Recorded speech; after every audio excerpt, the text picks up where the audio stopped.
So given I'm not going to do the seed presentation, it's over to you, Alex, if you're ready. Yeah, sure. Thank you, Patrick. Let me just share my screen. So let me just kind of scroll through the first couple of slides because you might be one ahead of me by the sounds of things. So the quick overview, just I know we're small in number, but just for those of you who are not so familiar with who ETP are, we're an alliance of 14 Scottish higher education institutions. We're all really about world-class research around R&D, and those are the 14 universities that, if you saw it in the previous slide, that's who we are collaborating with. I mean, a major objective ultimately is just to create, drive excellent research and create economic impact. So in short, what that really means is bringing together the academic community with industry, in particular small businesses and SMEs who are driving the innovation. There are a total of 12 themes that ETP look at.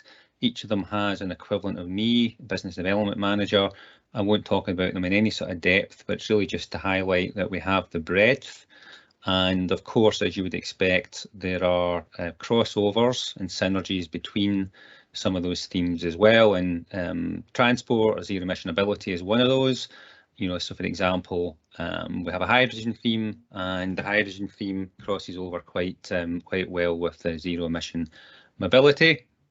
In terms of where we fit in to the wider funding landscape, the ETP really are there to kind of initiate, if you will, that kind of early stage innovation, as I'll talk about a little bit as we move forward. But ultimately what we're also doing is making sure that the organisations, the companies we work with, get the support beyond the initial funding that we can offer. So that's plugging into other funding schemes run by Innovate or run by some of the UK government departments such as BES or DFT, and of course in Scotland, Scottish Enterprise and so forth, and all the way up to Europe as well. So as far as the ZEM programme is concerned, there's really three key objectives that we're focusing on. One is about, quite obviously, supporting Transport Scotland and transport community meeting its net zero objectives. Secondly, it's about increasing innovation within the SME community. And then finally, it's about improving industry access to academic capability. So those number two and number three kind of go hand in hand because ultimately, when we think about it from a perspective of knowledge share, knowledge exchange, it is really about how we close the gap between the research that's happening within the universities and again, innovation that's been driven by their small businesses. From a ZEM standpoint, there are a number of kind of key research focus areas that we want to support, but these aren't exhaustive. So key ones quite obviously include batteries and anything to do with battery storage relating to mobility, anything to do with low emission fuels. So I've mentioned hydrogen, but it's not limited to hydrogen, of course, there are a number of others. Low emission fuels for different modes of transport. A lot to do with charging as well, EV charging, because highly important that we continue to innovate in that space. And the good news, and we'll have Scott from Bumblebee just saying a few words slightly later on, a lot of innovation happening in this space to make sure that both for those who don't have off-street parking and for those who do, that they have access to what they need when they need it. Also, research around lightweight materials within the transport automotive sector, both for smaller and larger vehicles. And again, lots of research happening within our universities around that, and particularly from a circular economy standpoint, looking at what type of natural materials could be used ultimately to help make sure that the components and the parts that end up in our vehicles can be recycled and reused.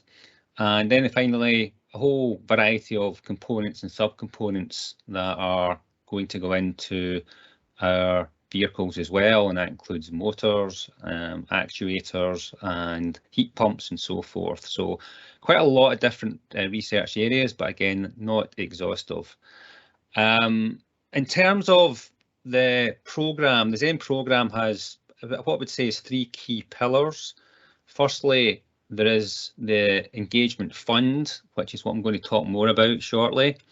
Secondly, there is a general and more wide brokerage support we provide, and that's true for all of ETP's themes. So it's really making sure that we leverage our network, both the academic network and the industry network, to bring people together and to make sure that knowledge exchange happens as vigorously as possible and with sort of minimal friction.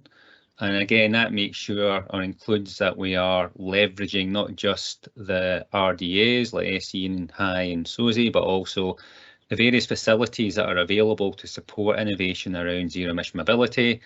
And that includes MSIP, PNDC, Power Network Centre and NMIS as well. And then finally, as I've touched on just very briefly earlier, to provide wider support when it comes to funding from other bodies. So, you know, ETP, we tend to get quite hands-on in terms of offering that support where it is needed and where we can add value. Okay, so turning to the actual industry engagement fund itself, just a kind of few opening remarks. The fund is provided by Transport Scotland, and indeed the whole zero emission mobility theme that ETP has responsibility for delivering is funded by Transport Scotland, and that is for a very good reason, and that simply is because Transport Scotland are investing reasonably heavily in terms of supporting the decarbonisation of transport in a number of different ways. So the funding and the funding scheme that ETP are operating and delivering is an open fund. So that means there's no closing date, as you typically find with other funding calls. And that means that you don't necessarily have the time pressure or that you would do with other funding schemes. You might argue it's a good thing, it's a bad thing, but I think the key thing is that because we don't put a finite date on when you can apply, it just means that hopefully we maximise engagement and the number of projects that emerge through the fund. I've touched on the fact it's operated by us, and I've touched on the fact it's funded by Transport Scotland, so enough said there. In terms of eligibility, it's open to all Scottish registered SMEs, so if you're a registered business in Scotland, a small, medium enterprise, and that, just for avoidance of any confusion, if you're not aware, is less than 250 employees, and a turnover not exceeding €50 million. And we offer up to £10,000 in grant funding. There's an asterisk next to the 10k, which I'll just explain in a second. But that money, that grant funding, is to support academic research and knowledge exchange. So if a project gets the green light to proceed, the money that ETP providing is going to the university and academic at supporting their research, not to the business itself.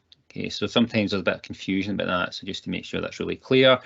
There's an asterisk because, unlike other ETP themes which have been through the T's and C's, terms and conditions, limited to a maximum of 10k, the Transport Scotland funding offers some scope to go beyond that for the right projects.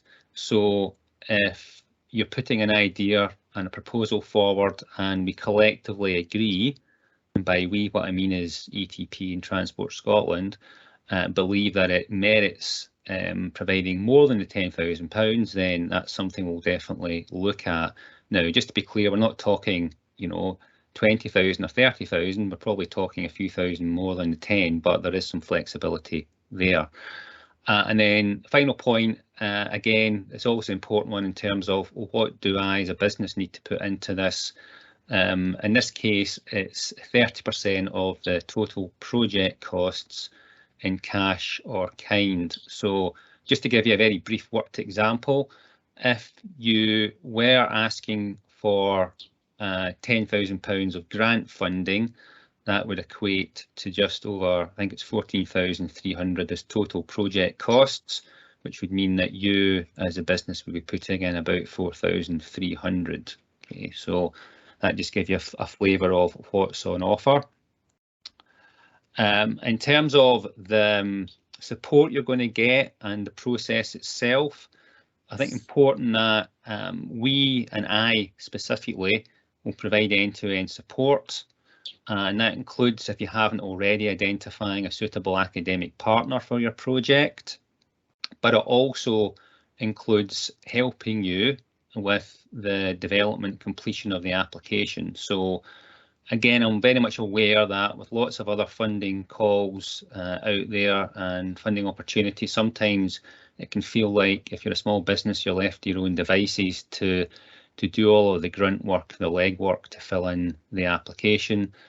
I'm very much of a view that it should be collaborative, and I'm pretty hands-on, sleeves rolled up in terms of helping to get the application completed and making sure it's not just correct in terms of content, but it's presented in a way that's going to make it easy to get buy-in to it as well. And we generally try to turn the applications around in a fairly short period of time. Within about 2 weeks, the process really, when an application comes in, that it will be reviewed by Transport Scotland as the funders, and it will be reviewed by ETP. So it's a fairly slick process as long as the application is submitted, has kind of previously, been sense checked to make sure that there isn't going to be a lot of friction in terms of approval. And ignore that last one. Should have changed that. Right. Okay. So the actual nuts and bolts of what to do if this fund is of interest to you.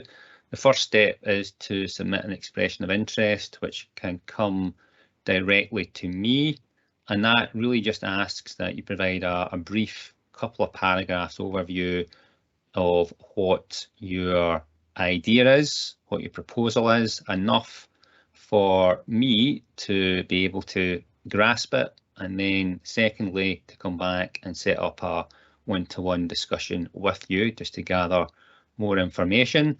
And assuming that the EOI has legs, so to speak, and we want to take it forward to develop an application, then again, if you haven't already found an academic partner, that's what we'll help with. And just on that point, across all the universities in Scotland, and this is a rough count because it's hard to get a precise number on it, but I've got a little database spreadsheet of about 100 different academics who are involved in various different aspects of zero emission mobility or transport related research. And again, that's across all the different areas I talked about earlier in terms of things like batteries and lightweight materials and components and so forth, low carbon fuels. So there is no shortage of expertise, let's put it that way. And then assuming that we've got the partner and we've filled in an application, develop it, submit it. And as I said, that's a kind of collaborative effort between all three parties. Okay, so worth again just reinforcing, and I'm probably telling you something you know already, but in terms of a successful application, of course it needs to demonstrate a clear route to commercialisation. That's absolutely priority. So even if your idea is at the fairly early stages, which they often are, of course, it's still important that you have a reasonable idea of how it's going to be commercialised. So have you got a route to market, roughly speaking, and have you had identified, perhaps even had some early conversations with potential initial customers? If you've done those things, then obviously it increases the chances of getting your application approved. Important also, of course, because this is government money, that it aligns with key government policies, particularly related to reducing emissions and creating high value jobs. Again, want to make sure that there's a clear scope of work outlined within the application. Generally speaking, because the academics doing a good chunk of that work, they would contribute most heavily to that. So again, just setting out clear work packages, milestones and owners. And also that there is a kind of clear articulation of what the product development roadmap looks like beyond the initial project the ETP would be funding, so we know what the direction of travel looks like. Okay. So if you are interested, if you haven't done this already, because I know one or two of you who are here today are already going through this process, but that's the email address to drop any EOIs over. You can do it also to my email address as well, which I'll pop into the chat before we wrap up. So I think that's pretty much about it in terms of overview of the fund. My contact details are there, so you can pick them up if you haven't got them already. You can connect with me on LinkedIn as well. And I think, Patrick, at this point, very happy to open it up. And for those who have joined, if you have any questions, if you have any suggestions, then let's kind of get the discussion started.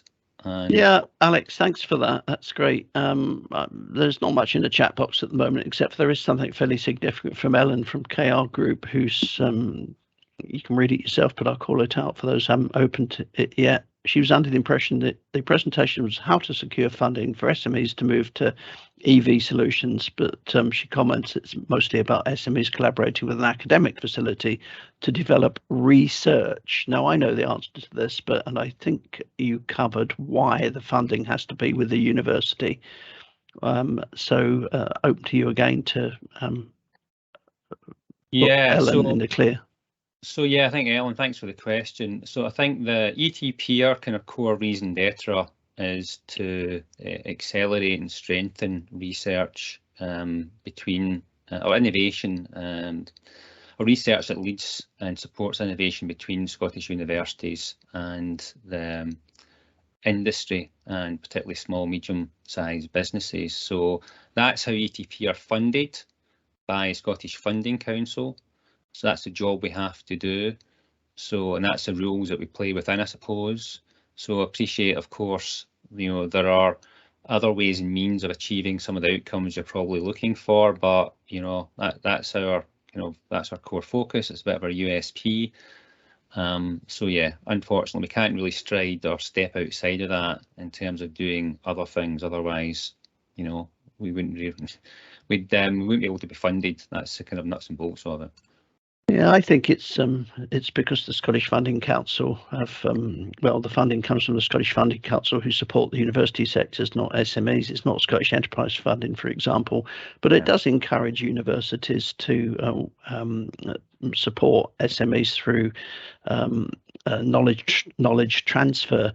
So, Ellen, yeah, I think it's doable. It's just that the project that you might want to do, you'll need a university to do it with you if you want to make this funding available to you. Yeah.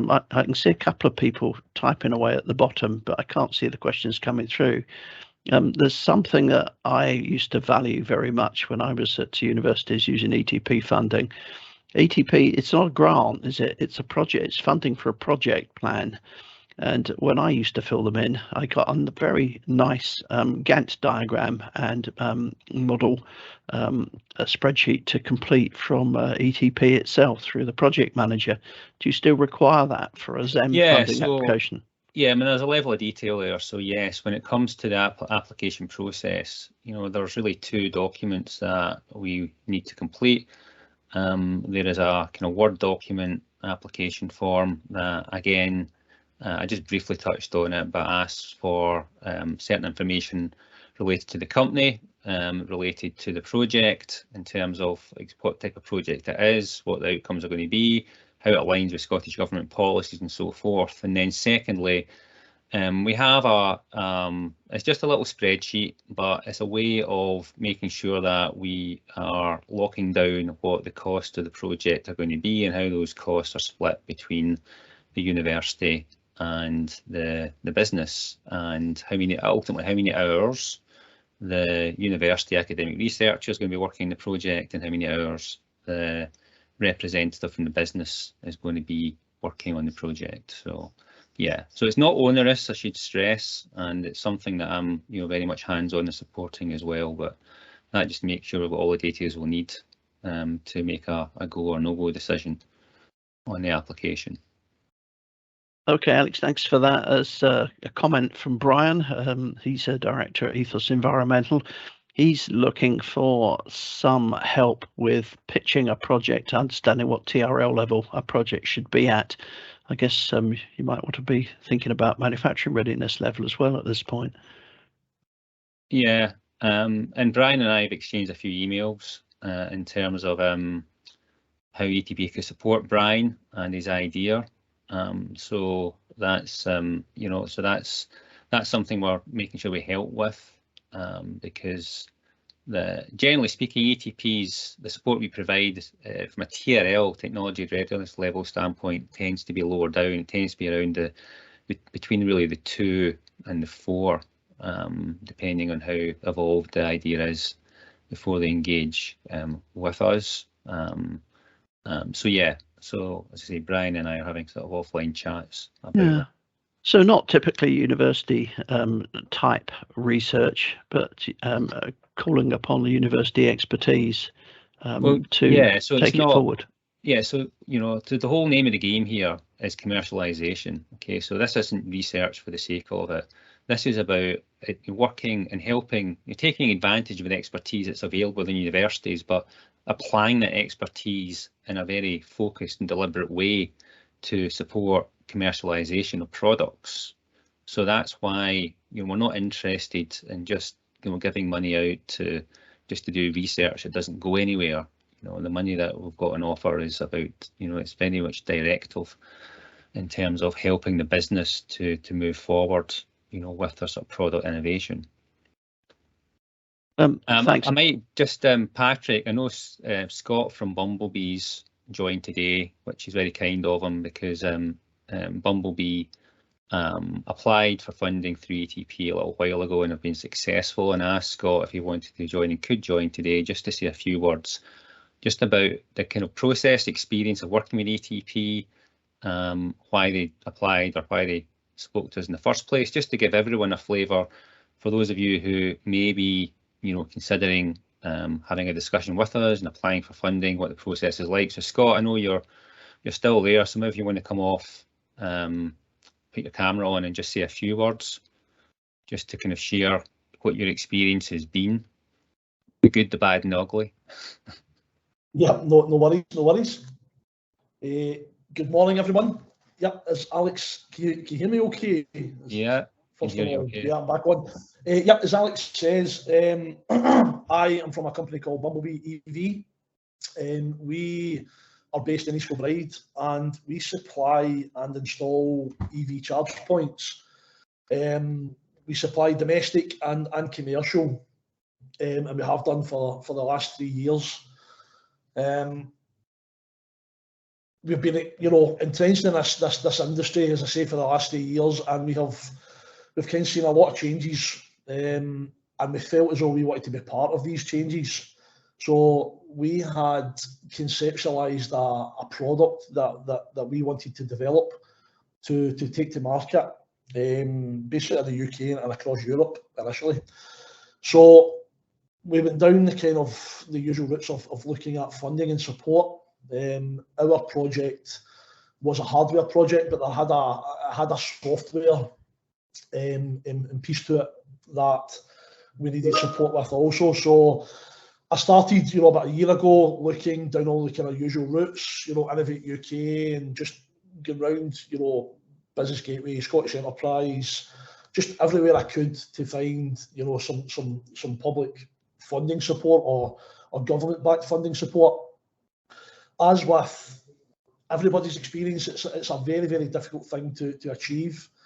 As a business, we struggled with the applications. That was our kind of biggest downfall. We are a successful business, we're good at what we do. We just didn't have the expertise in-house to take us through some of the applications to gain the funding. So after about a year of kind of rejections, basically, we happened to come, you know, found the ETP, found Alex through LinkedIn, and shortly after we were actually introduced to Alex via a customer of ours. We had installed for someone, and they happened to know Alex, and they hooked us up. So I had opened the kind of dialogue with Alex around helping us on the software side of our project. It was an area, again, we had no expertise within the business on how to develop software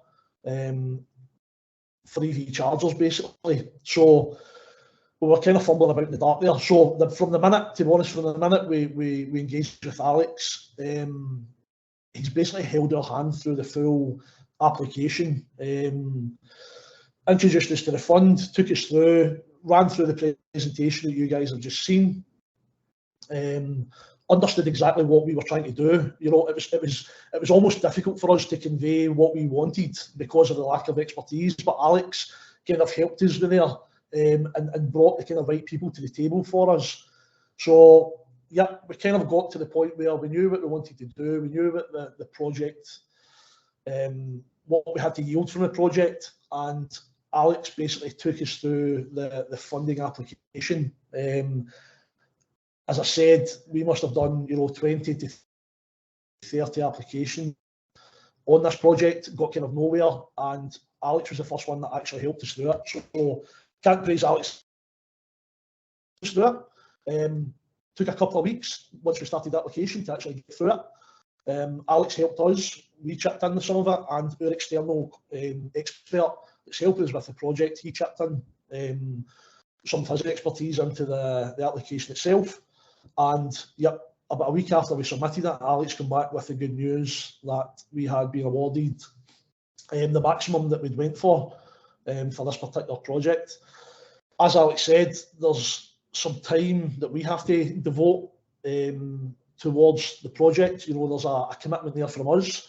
It's not just as simple as the guys, coming up with the cash and we sat back. So we are very much involved with the project, which is great because we are acutely aware of the progress and how it's going. So what I would say is, yep, this is definitely a fund that can be realised without the enormity of work that goes in other funds, and I would put that down to the kind of help from ETP and Alex.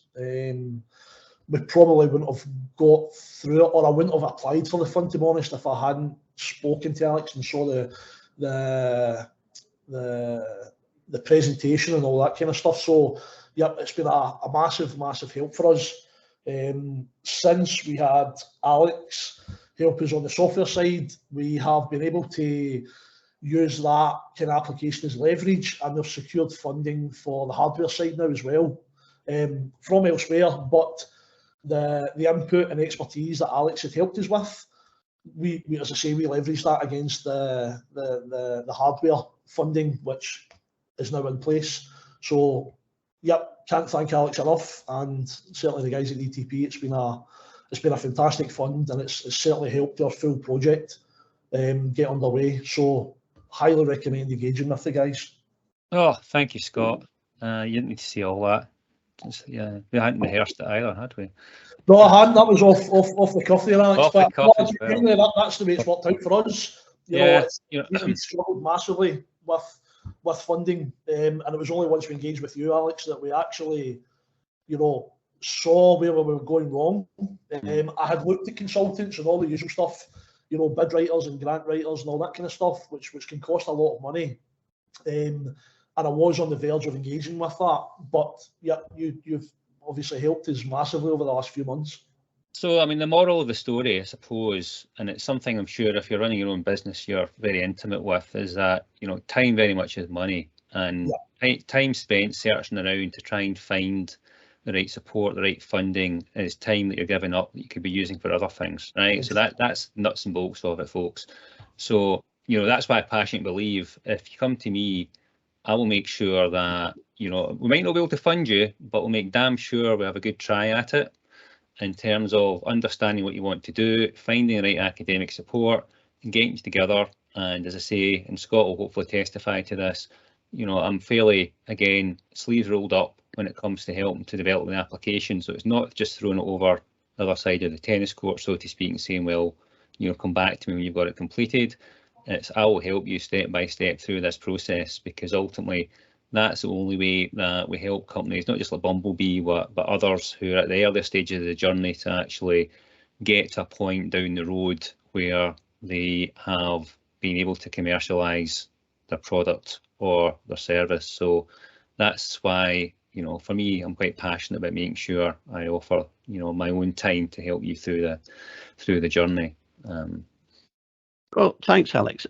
Before Scott disappears, the note that you put in the chat box, you were saying to Ellen that you can help her. And if Ellen, you're still here, I'm fascinated if you'll share what your organisation, KR Group's interest is in electrification. And also, I don't want to let Andrew go either, because not everybody here may know what Andrew does at Scottish Enterprise, and this idea of new funding is fascinating as well. But Scott, your comment was you administer grants under, I don't know the acronym, OZEV. Yep. So we as a charge point installer, we're an OZEV and Energy Savings Trust approved charge point installer. So from April this year, there has been quite significant grants released from OZEV, which is an office of the DVLA. There's been significant grants aimed towards SMEs. So basically the long and short of it is they are providing up to £850 per charge point socket. If you have a car park and you take a minimum of 5 spaces, if you electrify 5 spaces, now it's £850 per live socket, but they're also giving you £500 per space for infrastructure. So if you only have one EV in your business at the moment, but you intend to have, you know, more in the future, we can basically administer grants for you that will get you £850 per live space and £500 per electrified space. Now we install the charge point infrastructure, and we install a blank or a dummy charge point basically. And that means in the future, you have infrastructure all there. When you go down the route of adding EVs into the business, it's as simple as buying a plug and play type charge point. It's a minimal install at that time, and you've utilised the grants to basically provide all the infrastructure. So happy to email anybody some more information on that. We can also, depending on the type of business, there's some funding from the Energy Savings Trust that can go towards the OZEV funding. So you'll have the OZEV funding, and then EST can basically top that up. So there's a lot of kind of configurations there around the grants, but we administer, you know, 6 or 7 different grants that can help businesses. So happy to speak to anybody offline, and we can certainly come and have a look at your site and help. Okay, thanks. Thanks very much, Scott. Andrew, are you still there? Do you want to say something about what you do and what this elusive, or not elusive, this new funding might be? Well, the first thing I would say is it would be good to hear from Ellen anyway, because even although we're moving with the times, and when I say we, I mean Scottish Enterprise, I mean everybody here, I suppose, also Transport Scotland, we're moving with the times. The transport revolution is happening as we speak. So new funding channels and things like that are going to be happening all the time dynamically. And we're looking at changing the way we offer assistance. Transport Scotland are. That is going to be a dynamic process. There already is channels of assistance available from, including us here at Scottish Enterprise. So I would be happy to speak to Ellen anyway right now. But yeah, I can't tell tales out of school, but Transport Scotland are, as you might expect, looking at developing new platforms for assistance. And we're going to be seeing those. And I've been involved with a couple of companies already. In Scottish Enterprise's case, we tend to, I was listening intently to Scott there, what he's talking largely about, pardon me if I'm quoting you wrongly here, Scott, but the things you're talking about are assistance with deployment, as opposed to ourselves. We tend to concentrate on assistance with development. But as I say, there already are platforms, and there's going to be new ones coming up. Alex, any comment on that? You're muted, Alex. Sorry, I'm on mute. I was being very well behaved and put myself on mute there. Not a huge amount more to add, because I think really between Scottish Enterprise, I guess Transport Scotland and ourselves, what we are covering off is both, you know, that kind of the early stage, the product development bit, but importantly, you know, the deployment bit as well, because ultimately, if we're going to actually, match up supply with demand, then we have to make sure that the right mechanisms are in place to support the deployment piece as well, which is clearly, where other support bodies are going to be able to offer, more support to different types of organisations. Thanks. Ellen, your hand is now up. I invite you to come Morning, in. everyone. Hi. Sorry. Yeah, just obviously, I know this call's not specifically relevant to what we're looking for at the moment, but we as a business, we have looked into EV and had our fleet assessed for any EV solutions or options. And currently there's just nothing out there. We're a steel and cladding company, but there's just nothing out there that's going to meet the requirements of the business. And I was just curious what you guys think, being experts in it all. Are we even ready yet for this migration over to EV? And I think a lot of businesses are reluctant to spend their own money on it because it's more of a token gesture if they get one EV in the business to say, oh, look, we're moving with the times. But there is reluctancy from what I'm seeing to spend that money because they're just not going to be fit for purpose, these vehicles. And then there's the whole lack of charging points. That's another kind of issue. When you say not fit for purpose, the vehicles, you mean vehicles for funding, or rather than just any? There's no electric vehicles that we could use in our fleet, certainly for the site, for sites that would meet the demand. We're going to sites where there's no power anyway, so then there would have to be a generator to charge them up, which defeats the purpose. Mm-hmm. The miles that the vehicles are going, they just wouldn't meet that. Yes, I mean, we could maybe get one pool car vehicle. The only way we could do it is get one pool car vehicle for the head office, just for doing more local kind of visits. But again, it's not, if we're going over to Applecross or, the West Coast or something like that, it just might not be, it would be too much of a risk to take an electric vehicle over somewhere like that, in case there was no charge points. For me, the technology isn't there for a lot of businesses, certainly within construction, to move over to EV, and that's why we're reluctant to spend their own business money, and we would look for funding to do it, but not spend their own money. I see, Alex, you look like you're chomping to come in here. What I was going to suggest, though, Ellen, is, and you've got Andrew at Scottish Enterprise rather than me talking about this, but one of the purposes of SEED is for business-to-business and communication. And one of the comments that I was going to make was whether or not we could work with you to make introductions to some of the larger businesses who may be thinking the same thing. And how they've overcome it. My initial thought was that we've seen a lot of talk at the moment about how councils and cities are electrifying and using hydrogen, so they'll have addressed this issue of range and charging. I wonder if there's something to be learned there. I can see Andrew nodding, so I'm obviously not talking complete nonsense. Do you want to come in here, Andrew? We are increasingly working on what is going to be the coalface, what already is the coalface in Scottish Enterprise. And I'm speaking now, and I'm going to be speaking more and more to companies like Ellen's company, transport companies who are needing advice and help. And some of them, frankly, all great respect to them, haven't a clue.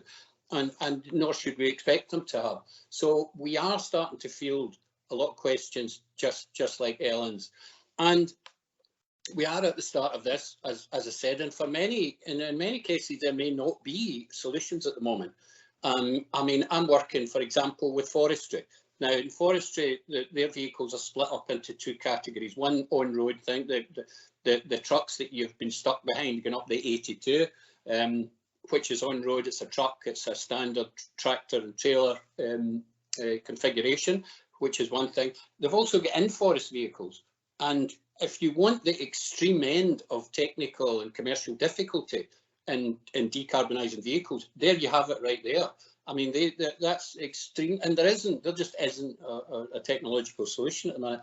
I would like to speak to Ellen, because obviously I'd have to understand what it is she's want to do, because there are more and more technical solutions and more vehicle solutions available, you know, almost every week. You've got companies coming out now with vehicles, EVs, offering much longer range. You know, the ranges are getting longer. The duty cycles are getting heavier. You know, you can have more and more heavy duty cycles. The load capacity is getting heavier and heavier all the time. I'd be surprised if she's doing something where there is no technical challenge that's going to be available within the next year, pardon me, year or so, if it's not already.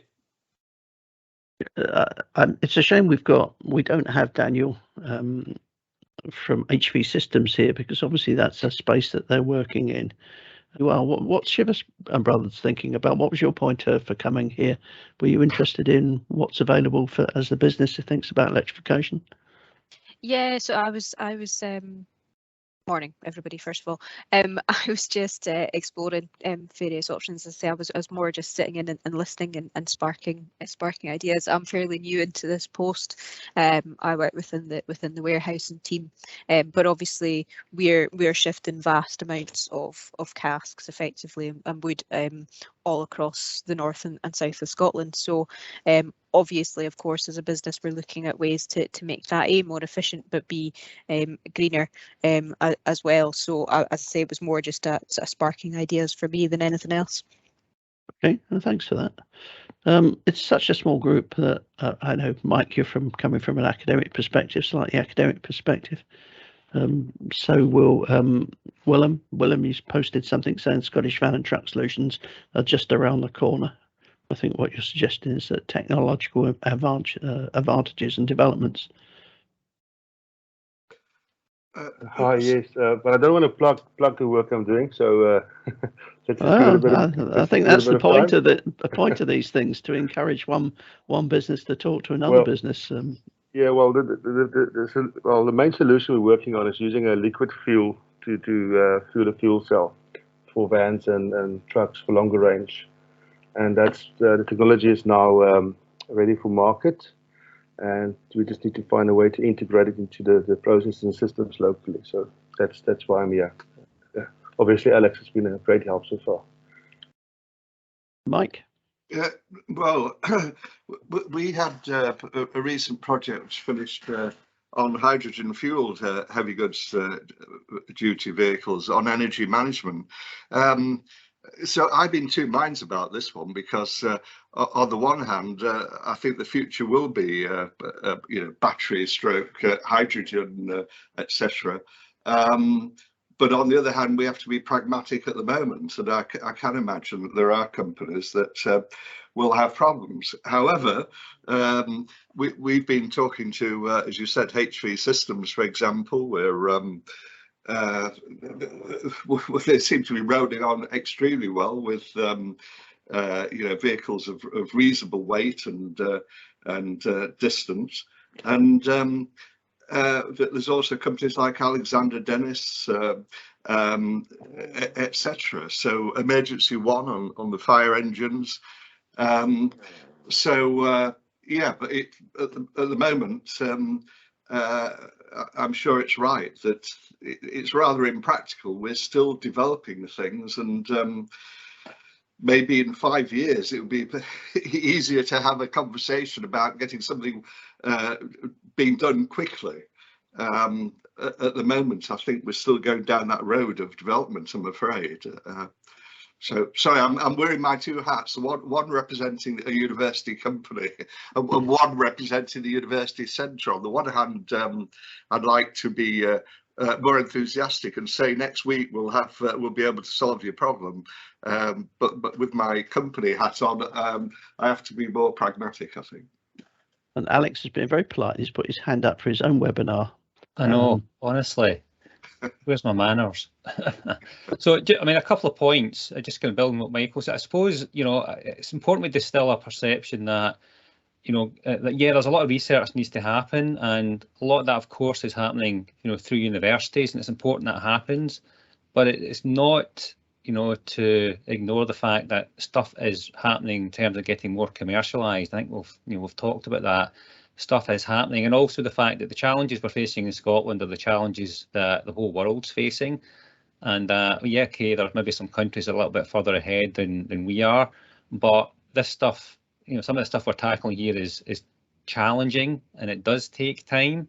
But I think the other thing to stress, and it is encouraging, is that outside of all the new technology that needs to be developed to deliver new vehicles, you know, there's more time and effort we're putting into looking at conversions and retrofitting as well. And indeed, although they're not here today, there's a couple of companies who are in that space in Scotland, you know, so they're actively looking at converting, you know, internal combustion engine vehicles to electric vehicles. Okay, so today, you know, it'll still be a little bit expensive to do that, but in the future, retrofitting is going to be an important part of the kind of decarbonisation mix, because for a lot of organisations, and particularly smaller ones, they ain't necessarily going to have the budget to go out and buy a lot of brand new electric vehicles. So if we can get the drive forward retrofitting and get it down to a sort of price point that makes it easier for businesses to convert some of their existing fleets, then that hopefully takes us forward a little bit faster as well. Okay, thanks, Alex. Ellen, we've got good contacts in Seed with Alexander Dennis and one or two of those companies that have been mentioned, who are converting conventional fossil fuel powered vehicles into renewables, but we're probably not the obvious people to go to. You've got the Energy Technology Partnership with Alex, and you've also got the Mobility Cluster with Dan Langford that we could introduce you to. But yeah, I think it's a valid point as a consumer, you know, a member of the public. I still have the same issues of range anxiety and where am I going to find a charging point? I also wonder whether or not Napoleon's a bit further ahead of the supply chain than we'd like him to be. At the moment, we're rolling out these suggestions of what we're going to do for decarbonisation through these routes. Is the infrastructure in place at the moment? But thank you, everybody that's come along. You've got Alex has given you his email address. We'll share this presentation with you. I might well share it with everybody else who signed up, and if you don't mind, I'll raise that question of where is the infrastructure at the moment? Are we ready? Ellen, you might want to pitch this directly to us, and we'll share it with some of our members for you, and we can pick this up and take it further forward for you. But thanks, Alex. We're happy to help the ETP promote this grant as always, and thanks everybody for coming along. Yeah, thank you. Much appreciated for organising, Patrick. You're welcome. Okay.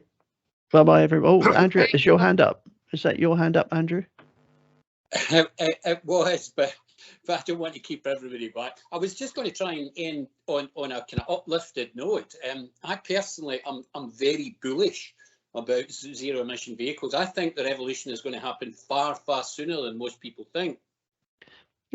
We've also got Heriot Watt on the Road Freight Transport Centre.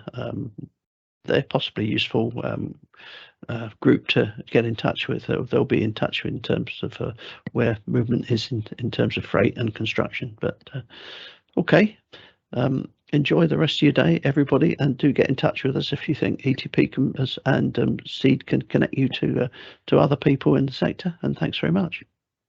Thanks, everyone. Thanks. Bye. Bye. Bye. Thank you. Bye.